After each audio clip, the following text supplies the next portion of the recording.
Hello, my name is Dawn Fields. I'm an elementary school teacher. I teach 3rd grade. I've been teaching for 9 years. I joined AEA my very first year of teaching. I'd been a member for several years, and then some coworkers, they were considering leaving AEA because they had found a comparable company to go with that had a fraction of the price for their membership. We were in the hallway one day, and one of my coworkers, he handed me a pamphlet, and so I took it home and I got online and I researched and I compared. And it all looked pretty good. Looked like I had the same coverage that I would have had with AEA. And so I decided, okay, I can save that much money that month. I'll never need it, right?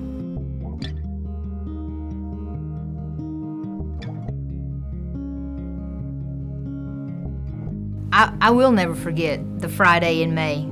We had just finished bus duty, and my principal asked to speak with me in their office. When I walked in, there was another central office employee there, and that's when I started to get worried. I go in and have a seat, and I'm handed an envelope, and inside that envelope is a letter that tells me that I'm officially on administrative leave for the last 2 weeks of school. And after I received that letter, my principal begins to read this laundry list of accusations against me, some of which were so absurd to be almost comical.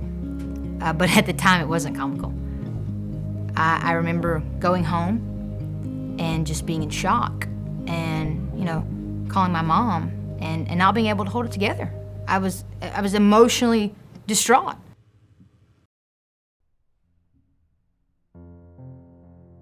When I joined the other organization, I just assumed that I would have the same coverage because what I saw online in the pamphlet, it looked comparable, but it wasn't.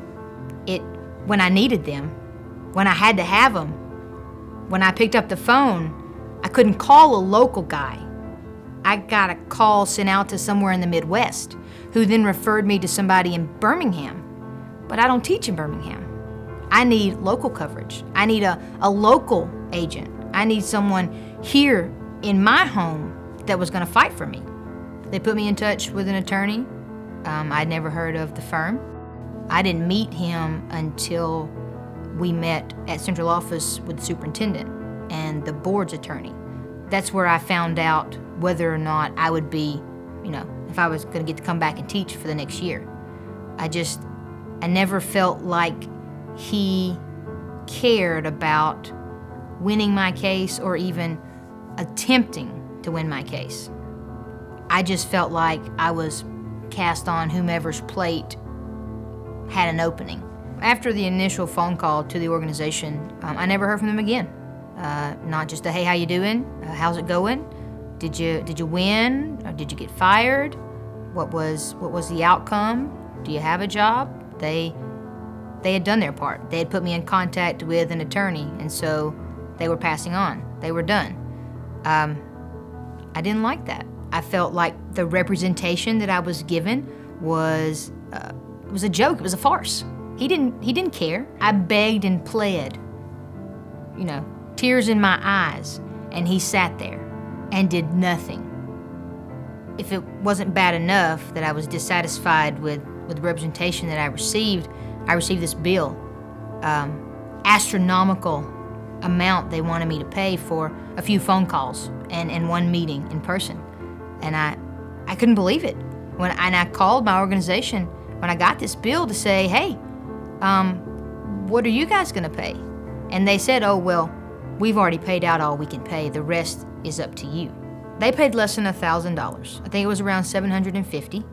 And then the rest, they expected me to cover. I'm back, and thank God I have my job.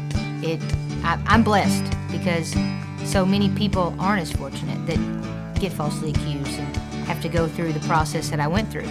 And I'm here and I have my job in spite of the representation that I was given. If you're considering joining another organization, can I ask you, beg, plead with you not to? It's not a smart decision. You may think in the long run when you've saved a couple $100, but if it's your job on the line, those couple $100 mean nothing. My name is Dawn Fields. I'm a third grade teacher. I've been teaching elementary school for 9 years. I am, and always will be, a member of AEA.